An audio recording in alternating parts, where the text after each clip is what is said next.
지난주까지 노아에 대해서 함께 말씀을 나누었습니다. 오늘부터는 요셉에 대한 말씀을 나누기를 원합니다. 성경에는 많은 믿음의 사람들이 등장합니다. 그런데 이 사람들에 대해서 설교할 때에 믿음의 사람들이 어떤 점이 훌륭했기 때문에 하나님께 쓰임을 받았다. 그리고 우리는 그분들의 훌륭한 점을 본받아야 한다. 라고 설교할 수 있습니다. 이것은 인물 설교가 가지고 있는 약점이자 단점입니다. 물론 믿음의 사람들의 훌륭한 점은 반드시 있습니다. 그분들은 우리보다 더 월등하고 뛰어난 사람들은 분명합니다. 그럼에도 불구하고 그것들이 하나님께 쓰임받을 만한 이유가 되지 않는다는 것입니다. 그들이 아무리 훌륭한다 할지라도 완전하신 하나님 앞에서 얼마나 부족하겠습니까? 얼마나 불완전하며 얼마나 연약하며 얼마나 허물투성이며 얼마나 부족하겠습니까? 하나님께서는 그런 부족하고 연약하고 허물투성인 사람들을 부르시고 하나님 나라를 위해서 사용하셨습니다. 그것은 전적인 하나님께서 역사하심이며 하나님의 주권입니다. 그러므로 그들이 하나님 나라를 위해서 쓰임받았고 또 하나님 위해서 더욱더 믿음의 사람들로 만들어져 갔습니다. 이런 시각으로 우리를 바라보아야 합니다. 우리가 구원받은 것도 우리가 구원받을 만한 조건과 이유가 있어서 구원받은 것이 결코 아닙니다. 우리는 쇳덩어리지만 하나님의 은혜로 그분의 주권으로 우리는 구원을 받았습니다. 우리가 쓰임을 받는 것도 우리에게 이유가 있는 것이 아니라 하나님께서 전적으로 우리를 사용하셨고 지금도 예수 그리스도를 닮아가는 사람들로 만들어 가고 있으십니다. 요셉도 마찬가지입니다. 신학자들 간에 요셉에 대한 논쟁이 있습니다. 그것은 무엇인가 하면 요셉이 예수 그리스도의 모형이며 예표이냐 하는 것입니다.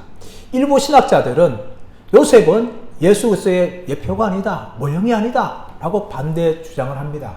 그러나 상당수의 신학자들은 바로 요셉은 예수 그리스도의 예표다 라고 주장을 합니다. 우리가 잘 알고 있는 유명한 책인 팡세의 저자인 블레즈 파스칼은 그리스도는 요셉에 의해서 예시되었다 라고 이야기합니다. 탁월한 성경 주석가인 아더 핑크는 그의 책 창세기 단편 선집에서 뒤에 나오는 마지막 부분 58쪽에 해당한 부분에서 무려 요셉과 예수 그리스도의 유사성을 101가지로 설명을 합니다. 또한 구약 성경학자인 M.R.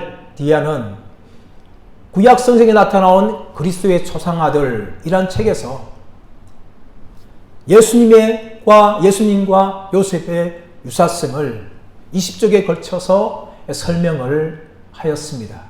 이런 관점에 볼 때 어쩌면 요셉은 예수 그리스도의 모형이며 예표라는 것을 우리가 알 수 있습니다.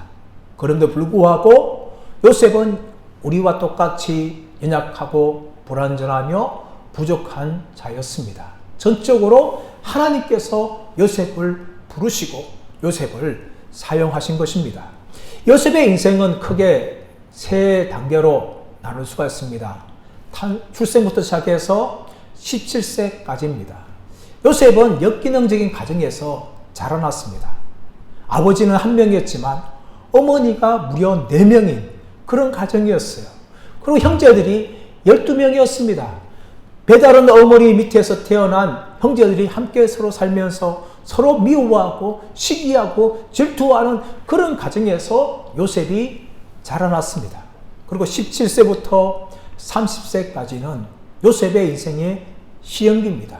그의 꿈으로 말미암아 형들에게 팔림을 당하였습니다. 애굽 땅의 노예로 팔려갔고 그의 의로움 때문에 또 모함을 당하여서 감옥까지 들어갔습니다. 인생의 시련기였고 하나님께서 요셉을 훈련시키는 그런 시간들이었습니다. 그리고 30부터 그는 죽기까지 그는 애굽의 총리의 자리에 올라갑니다. 그리고 그의 지혜로 말미암아 애굽 땅과 전 세계에 있었던 가뭄을 극복하는 그런 훌륭한 도구로 쓰임을 받습니다. 그리고 형제들과도 화해를 하게 되어집니다. 이것만 보게 되어지면 요셉은 한편의 드라마에서 인생 역전의 주인공으로 살았던 사람이라고 볼 수가 있습니다. 얼마나 아름다운 마무리입니까? 처음에는 고난을 겪었지만 그의 인생의 후반전과 마지막은 정말 남들이 다 부러워하는 높은 자리에서 그의 인생의 전성기를 보냈던 사람이었습니다. 야곱이 죽고 난 후에 그의 형들이 아버지가 죽었으니까 요셉이 우리에게 복수할 것이다, 그렇게 두려워하였습니다. 그런데 요셉은 자신의 지나온 모든 인생을 하나님의 섭리의 눈으로 해석합니다. 형들이 나를 미워하여서 노예로 팔았지만 그것은 형들이 한 것이 아니라 하나님께서 하신 것입니다. 하나님이 나를 애굽 땅에 먼저 보내서 이 가뭄을 극복하게 만들고 지금까지 인도해 주었습니다. 하나님께서 나를 바로 밑에 있는 통치자로 삼으셨습니다 하면서 자신의 인생을 해석합니다. 여러분, 이것은 우리에게도 필요한 해석입니다. 우리 인생을 바라보면서 우리는 이 하나님의 섭리의 눈을 가지고 있어야 됩니다. 로마서 8장 28절 말씀 보시면 우리가 알거니와 하나님을 사랑하는 자 곧 그 뜻대로 부르심을 입은 자들에게는 모든 것이 합력하여 선을 이루느니라. 할렐루야. 우리의 인생은 사실 어떻게 되어야 될지는 저와 여러분 아무도 모릅니다. 그러나 하나님께서 사랑하시는 우리들의 인생은 모든 것이 합력하여 선을 이루게 될 줄 믿습니다. 이것이 바로 우리의 인생을 하나님의 섭리의 눈으로 바라보는 믿음의 눈인 줄 믿습니다. 이런 믿음의 눈이 저와 여러분의 있기를 예수님의 이름으로 축원합니다. 요셉은 자신의 꿈으로 말미암아 시련을 당합니다. 그리고 노예로 팔립니다. 형들의 미움에 의해서 애굽의 노예로 팔립니다. 그러나 여러분, 단지 형들의 미움만이 잘못은 아니라는 것을 우리는 오늘 말씀을 통해서 살펴볼 수가 있습니다. 형들이 왜 미워하게 되었을까요? 첫 번째로 무엇인가 하면 아버지 야곱의 수동성과 편애 때문이라는 것을 이야기합니다. 여러분, 2절 말씀 보시면 무엇이 나오는가 하면 요셉이 형들의 잘못을 아버지에게 말하는 내용이 나옵니다. 이 형들은 누굽니까? 요셉과 함께 있었던 바로 빌하와 실바의 아들들입니다. 빌하의 아들은 단과 납달리고 실바의 아들은 갓과 아셀입니다. 이들이 무슨 잘못을 했는지는 성경은 정확하게 나오고 있지 않지만 악한 일을 행한 것은 분명합니다. 그것을 요셉이 눈으로 보고 아버지 야곱에게 말하였습니다. 그렇다면 여러분, 아버지 야곱이 어떻게 반응을 해야 될까요? 이 형들의 잘못을 들었다면 아버지로서 당연히 그들을 책망하고 바른 길로 이끌어 나가야 합니다. 그런데 이제 말씀 보십시오.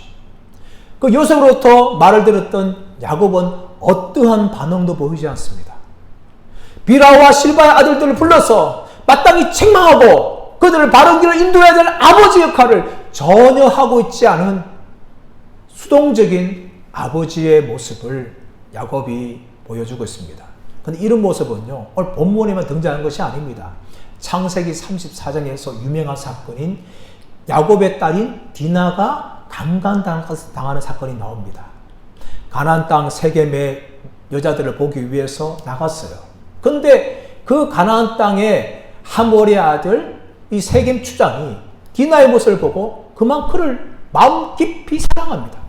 주체하지 못하여서 그만 이 성폭행을 하는 일이 발생합니다. 그런데 이 세겜은요, 마음속으로 디나를 굉장히 사랑했습니다. 그리고 그와 결혼하고 싶은 마음을 가지고 있었어요. 아버지에게 찾아가서 하몰에게 부탁합니다. 아버지, 내가 비록 이 죄를 지었지만 저는 저 여인의 인생을 책임지고 싶습니다. 저 여인과 결혼하고 싶습니다. 부탁을 합니다. 그러자 하몰이 야곱을 찾아가면서 우리와 너희 가족들이 통혼을 하자. 이 세겜 마을 사람들과 통혼을 하자. 그렇게 제안을 합니다. 그때 야곱의 아들들이 무슨 말을 제안합니까? 우리와 통혼하기 위해서 너희 남자들이 다 할례를 해야 된다. 여러분, 이것은 야곱의 아들들의 계략이었습니다. 복수를 하기 원한 것이었죠. 그리고 이 세겜 땅에 있는 남자들이 할례를 할 때에 고통합니다. 그때 레위와 시몬이 칼을 차고 들어가서 그 세겜 땅에 있는 모든 남자들을 다 죽여버립니다. 이 일을 야곱이 뒤늦게 합니다. 그리고 그들을 책망합니다. 너희들 때문에 우리 가정이 망하게 되었다. 이 가나안 모든 사람이 이 소문을 듣고 우리의 가족을 가만히 두겠느냐. 그렇게 할 때에 시몬과 레위니 아버지 대듭니다. 아버지, 그들이 우리 여동생을 창녀처럼 여기는 것이 가합니까? 하면서 달려듭니다. 그 말에 야곱은 더 이상 말하지 못하고 뒤로 물러납니다. 여러분, 이것이 야곱의 모습이었어요. 35장 말씀 가보도 나옵니다. 르우벤, 야곱의 장자였습니다. 이 장자가 아버지의 아내 중에 한 명이었던 빌하와 동침하는 일이 발생해요. 야곱이 뒤늦게 알게 되어집니다. 그러면 어떻게 돼요, 여러분? 마땅히 책망해야 되죠. 그러나 야곱은 잠잠하고 르우벤에게 한마디 말도 하지 않는 그런 내용이 나옵니다. 여러분, 야곱은 그 가정의 아버지였습니다. 그러면 아버지로서 권위를 가지고, 영적인 권위를 가지고 마땅히 범죄하고 있는 아들들을 향하여서 책망을 해야 되죠. 그러나 어떠한 책망도 하지 않습니다. 여러분, 다윗도 마찬가지입니다. 다윗의 가정에 왜 비극이 일어났습니까? 그 시작이 무엇이었습니까? 바로 암논이 압살롬의 여동생인 다말을 겁탈한 사건이었어요. 그 사건을 알고 난 후에 다윗은 그 암논에 대해서 마땅한 조치를 취하지 않았습니다. 그래서 압살롬 마음 가운데 아버지에 대한 분노가 생겼고 암논에 대한 미움이 생긴 거죠. 그래서 나중에 잔치를 벌이면서 그 암논을 죽이고 나중에는 아버지를 향하여 반역까지 이르게 하는 일들이 일어났다는 것입니다. 아버지 다윗은 마땅히 암논의 죄에 대해서 책망하고 나무랬다면 압살롬의 반역까지 일어나지 않았을 것입니다. 야곱이 이랬습니다. 야곱이 형들의 잘못을 듣고도 결코 책망하지 않는 그런 모습을 보여주고 있습니다. 그리고 더 나아가서는 야곱은 요셉을 편애하였습니다. 3절 말씀 보시면 요셉이 야곱이 노년에 얻은 아들이라고 말합니다. 요셉은 정말 야곱이 사랑했던 여인인 라헬의 장자였어요. 라헬은 늦게 아이를 낳았습니다. 그 첫째가 바로 요셉이었어요. 요셉은 더함이라는 의미를 가지고 있습니다. 그리고 라헬은 둘째 아들이었던 베냐민을 낳다가 죽고 말았어요. 야곱은 이미 죽은 라헬을 바라보면서 요셉에 대하여 라헬의 사랑을 표현했습니다. 그리고 그 아들을 극진히 사랑하였어요. 그래서 요셉에게 무슨 옷을 입혔습니까? 3절 말씀 보시면 채색 옷을 입혔다라고 말합니다. 이 채색 옷을 히브리어로 케토네트 파심이라고 합니다. 이 파심이란 것은 손끝 이런 의미를 가지고 있어요. 발목끝. 그래서 이 채색 옷이란 것은 말 그대로 알락달락하고 여러 다양한 색깔의 그런 옷이 아니라 어쩌면 소매가 긴 옷, 발목까지 긴 옷, 그것을 이야기하는 단어입니다. 우리가 주는 성경의 채색 옷이라는 것은 히브리어 성경을 헬라어로 번역한 70인에 근거한 것입니다. 키토 포이키론, 이 단어는 여러 다양한 색깔의 옷이라는 의미인데 킹제임스 버전이나 또 NIV 성경의 영어 성경에도 이 번역을 따라서 채색 옷으로, 아름다운 옷으로 그렇게 번역을 하였어요. 그러나 히브리어 성경을 보게 되어지면 뭐 알록달록한 그런 옷이 아니라 소매가 아주 긴 옷을 말합니다. 그렇다면 여러분, 이 채색 옷을 입고서는요 무엇을 못할까요? 목축을 못합니다. 이 야곱의 가정은 목축업을 한 그런 사람들이었어요. 어떻게 긴 옷을 입고 가서 양을 치겠습니까? 합당하지 않은 옷이죠. 이것은 무슨 말입니까? 요셉아, 너는 이제 더 이상 일하지 마라. 일하는 데에서 제외시켜 주는 거예요. 과거에 우리 조선시대 때 양반들은 긴 옷을 입지 않았습니까? 어떻게 그 긴 옷을 입고 농사일을 할 수가 있겠어요? 마찬가지로 요셉도 긴 옷을 입고는 이 목축하는 일을 할 수가 없는 거지요. 그것뿐만 아니라 이 채색 옷의 의미는 뭔가 하면은 너는 이제 내 상속자다 라는 의미를 가지고 있어요. 요셉은 겨우 11번째 아들입니다. 이미 르호본지사기에서 10명의 형이 있었어요. 그런데 그 장자에 상속권의 이 고난을 르우벤이 아니라 둘째가 아니라 셋째가 아니라 10번째가 아니라 11번째인 요셉에게 그 옷을 입힘을 통하여 이 형들의 마음 가운데는 요셉에 대한 미움과 분노가 그렇게 가득할 수밖에 없었다는 것을 우리가 알 수가 있는 것입니다. 이 형들이 요셉을 미워하게 된 이유는 바로 아버지의 이 수동적인 모습과 그리고 편애였다는 것을 우리가 알 수가 있습니다. 두 번째로 형들은 왜 요셉을 미워했을까요? 그것은 바로 요셉의 고자질입니다. 2절 말씀 보시면 형들의 잘못을 아버지에게 말하더라 라고 되어 있죠, 여러분.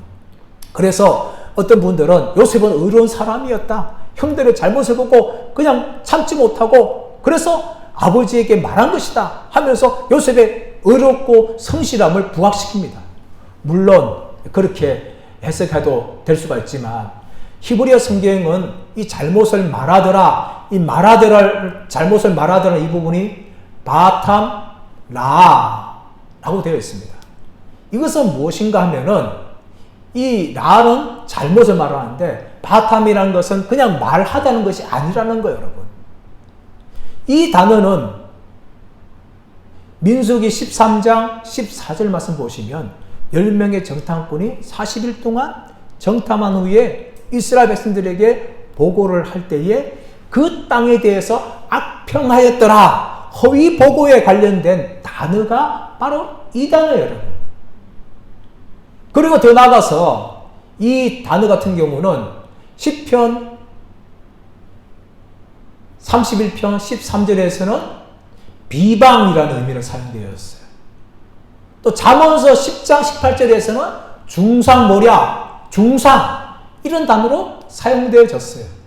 그래서 이 단어가 의미한 게 뭔가 하면 단지 말하는 것이 아니라 형들의 잘못을 이야기할 때에 비방이라는 의미를 가지든지 중상이라는 의미를 가지든지 그리고 허위보고 악평의 관점을 가지고 야곱에게 말한 것으로 우리는 볼 수가 있는 것입니다. 이것 때문에 형들은 더욱더 이 요셉을 미워하게 된 것이죠. 더 나아가서 요셉에 대해서 형들이 미워한 이유는 무엇인가 하면 바로 요셉이 꿈에 대해서 그렇게 형들에게 여과 없이 말을 했다는 겁니다. 요셉이 어느 날 꿈을 꿉니다. 두 가지 꿈을 꾸죠. 한 가지 꿈은 어떤 꿈입니까? 자기의 곡식단에 나머지 형제들의 곡식단이 절을 하는 거예요. 절을 하는 거. 그래서 형들이 뭔가 하면은 그를 미워하였더라 라고 이야기하죠. 성경 말씀 보시면 여러분 8절 말씀 보시면 그의 형들이 그에게 이르되 내가 참으로 우리의 왕이 되겠느냐 참으로 우리를 다스리게 되겠느냐 하고 그의 꿈과 그의 말로 말미암아 그를 더욱 미워하였더니 여러분 이 요셉의 형들이 요셉에 대해서 미워함이라는 단어가요 4절에서 그리고 5절에서 8절에서 나옵니다. 이 세 번이나 나오죠. 그리고 8절 말씀을 보시면 그를 더욱 미워하였더니 이것을 좀 더 정확하게 번역하면 미워함이 더하였다. 미워함이 가중되었다. 이렇게 번역이 가능해요, 여러분. 여러분 요셉이란 의미가 뭡니까? 더함이라요. 요세프 바로 더함이에요. 근데 이 요셉의 꿈을 이야기함을 통하여서 형들의 미움이 요셉에 대해서 뭡니까? 더해졌다. 이게 언어 유희를 하고 있어요. 그만큼 이 형들은 요셉을 그렇게 미워하였다는 하고 있다는 것을 이야기하고 있습니다. 그리고 더 나아가서 두 번째로 꿈을 꾸죠. 그 꿈이 뭡니까? 하늘의 해와 달과 11별이 요셉에게 절을 하는 그런 꿈을 이야기합니다. 그러자 아버지가 어떻게 반응해요? 아버지가 분노하지 않습니까? 10절 말씀 보시면 요셉이 분노해서 야곱이 분노해서 요셉을 꾸짖는 책망하는 내용이 나옵니다. 나와 네 어머니와 네 형제들이 너를 섬긴단 말이냐 하면서 야곱이 분노하죠. 이 일 때문에 11절 말씀 보시면 형들은 시기하였지만 야곱은 마음에 두었더라, 간직해 두었더라 라고 이야기합니다. 여러분, 이 간직해 두었다라는 이 의미는요, 단지 그냥 마음에 생각했다는 의미 아니라 좀 더 확장된 의미를 가지는데, 바로 요셉의 꿈을 하나님의 예언이나 하나님의 계시로 생각한다라는 의미를 가지고 있어요. 여러분, 야곱도 하나님의 예언을 받았던 사람이 아닙니까? 그가 태어날 때에 야곱도 하나님의 계시를 받았습니다. 리브가를 향하여서 하나님이 네 복 중에 두 민족이 있다. 그러나 이 족속이 저 족속을 섬기고 큰 자가 어린 자를 섬기리라 하면서 하나님께서 에서가 아니라 야곱을 선택하신다는 것을 리브가에게 예언하셨어요. 그 말씀 그대로 에서는 버림받고 야곱이 선택을 받았습니다.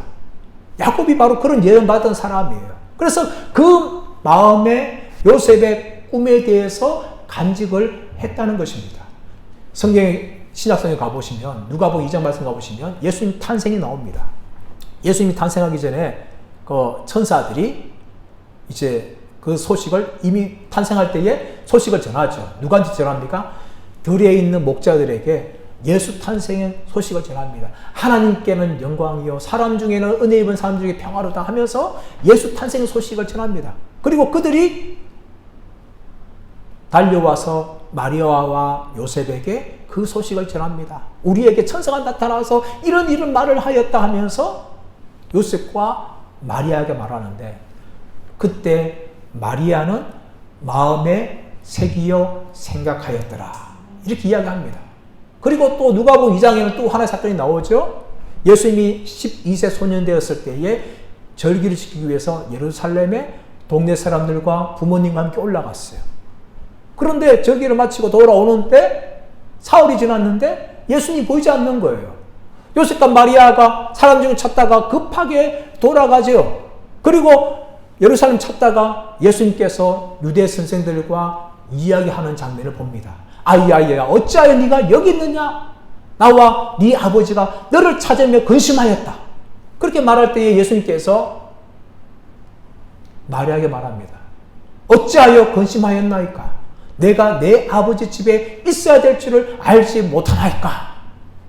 여러분, 그 말을 들을 때 부모는 깨닫지 못하였지만 마리아는 그 마음을 간직하였더라, 새겨두었더라 이렇게 성경은 이야기합니다. 그러므로 여러분, 이 요셉의 이 꿈은 단순한 꿈이 아닙니다. 이것은 하나님의 계시라는 것을 우리가 알 수가 있습니다. 더 나아가서 여러분, 이 요셉의 꿈이 왜 하나님의 계시로 받아들여야 되는가 하면, 나중에 요셉이 바로의 꿈을 해석할 때에 요셉이 한 말을 우리가 알 수가 있어요. 요셉이 어떻게 말합니까? 바로에게, 바로께서 두 번 겹쳐서 꿈을 꾼 것은 하나님이 정하신 일이라, 하나님이 행하신 것이다 이렇게 요셉이 이야기합니다. 두 번 꿈을 겹쳐 꾼 것, 다시 말하면 바로의 술가는과 떡가는이 꿈을 두 번 꾸었죠. 그리고 더 나아가서 바로도 꿈을 두 번 꾸었습니다. 근데 이것이 바로 하나님께서 정하신 것이다, 하나님이 행하신 것이다 그렇게 말합니다. 마찬가지로 요셉도 꿈을 두 번 꾸지 않습니까? 첫 번째는 다른 곡식단이 자기 곡식단에 절을 하고, 두 번째는 하늘의 해와 달과 별들이 자기에게 절을 하는 그런 두 번 꿈을 꾸면서 그 꿈에 대해서 말한 것이었습니다. 그것은 바로 하나님의 계시였어요. 그런데 이 요셉의 꿈은요, 사실 이전의 꿈들과 조금 차이가 있어요, 여러분. 성경에 보시면 꿈 이야기 참 많이 나오지만 창세기 더욱더 많이 나옵니다. 그런데 요셉의 꿈과 다른 꿈들의 차이가 있는 건 뭔가 하면은 요셉의 꿈에서는 하나님이 전혀 등장가지고 말씀하지 않으세요. 그러나 다른 꿈들을 보게 되어지면 하나님이 그 꿈에 등장하여서 친히 말씀하신 내용이 나옵니다. 창세기 20장 말씀 가보시면 아브라함이 그랄 땅으로 갑니다. 그 그랄 땅 아비멜렉이 아브라함의 아내를 보고 사라를 보고 사랑에 빠지죠. 그때 아브라함이 무슨 말 합니까? 이 여인은 내 아내가 아니라 여동생입니다. 그래서 아비멜렉이 기뻐하면서 그 사라를 데려왔어요. 그런데 그날 밤에 하나님께서 꿈에 나타나셨습니다. 아비멜렉이 말씀하세요. 너는 이 여인 때문에 죽을 것이다. 왜냐하면 이 여인은 남편이 있는 여자다. 그렇게 경고하세요. 그 꿈에도 놀라가지고 아비멜렉은 어떻게 됐느냐? 아브라함을 만나서 자초지종 5명 됐고 다시금 이 사라를 아브라함에게 돌려보내는 내용이 나오죠. 창세기 28장 생각해 보시면 야곱이 형 에서를 피해서 바단 아람으로 도망갑니다. 도망가 돌배 베고 누워 잘 때에 하나님께서 꿈에 나타나시죠. 나는 너의 할아버지 아브라함의 하나님이요 너의 아버지 이삭의 하나님이다 하시면서 네가 누웠던 이 땅을 너와 내 자손에게 줄 것이다. 그리고 모든 족속이 너와 내 자손을 통하여 복을 받을 것이다. 네가 어디를 가든지 나는 너와 함께 하시며 너를 이 땅에 돌아오게 할 것이다. 그렇게 하나님께서 꿈속에서 야곱에게 말씀하신 내용이 나옵니다. 31장 말씀 가봐도 야곱이 20년을 보내고 외삼촌 라반의 집에서 도망 나올 때에 라반이 추적합니다. 그때 하나님께서 꿈에 나타나셔서 라반에게 경고합니다. 너는 선악간에 야곱에게 말하지 말라. 그렇게 경고하시는 내용이 나와요. 그런데 여러분 오늘 말씀 보시면은 전혀 요셉의 꿈을 꾸지만 전혀 하나님께서 말씀하지 않는 내용이 나옵니다. 단지 이것을 보여주심을 통하여서 하나님이 앞으로 요셉의 인생을 이렇게 이루어 갈 것을 미리 보여주시고 앞으로 남은 요셉의 인생을 통하여 하나님이 실행하시는 모습이 성경에 기록되어집니다. 요셉의 꿈은 바로 하나님의 예언이었고 하나님의 계시였습니다. 하지만 이 꿈을 이야기함을 통하여 형들의 미움은 더욱더 더하게 되었고 결국은 요셉은 노예로 팔리는 인생이 되고 맙니다. 사랑하는 여러분, 우리는 이 말씀을 보면서 요셉의 인생 이야기가 바로 저와 여러분의 인생 이야기인 줄 우리가 투영하면서 함께 말씀을 나누기 원합니다.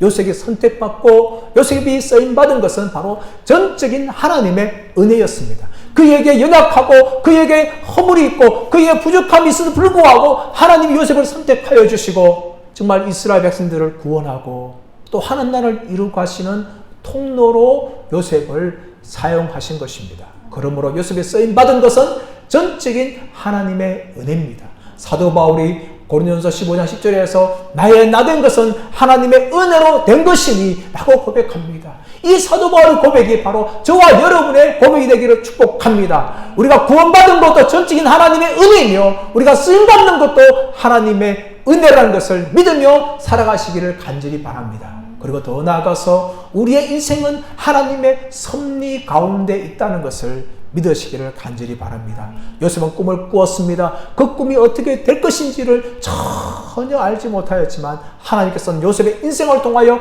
그 꿈을 이루어 가셨습니다. 사랑하는 여러분, 우리의 인생도 마찬가지입니다. 우리가 지금 현재를 살아가는 것도 앞으로 미래가 어떻게 되어지는 것도 우리는 알 수가 없습니다. 어떤 고난이 찾아오고 어떤 어려움이 생기는 것을 우리는 알 수 없지만 우리의 인생은 전적인 하나님의 섭리 가운데 있다는 것을 믿으며 나아가기를 간절히 바랍니다. 하나님은 선하십니다. 하나님 우리의 연약함과 우리의 부족함도 우리의 실패도 전적으로 사용하시는 하나님이십니다. 우린 그 선하신 하나님을 믿고 하루하루를 살아가며 승리하시는 저와 여러분 되시기를 예수님의 이름으로 축원합니다.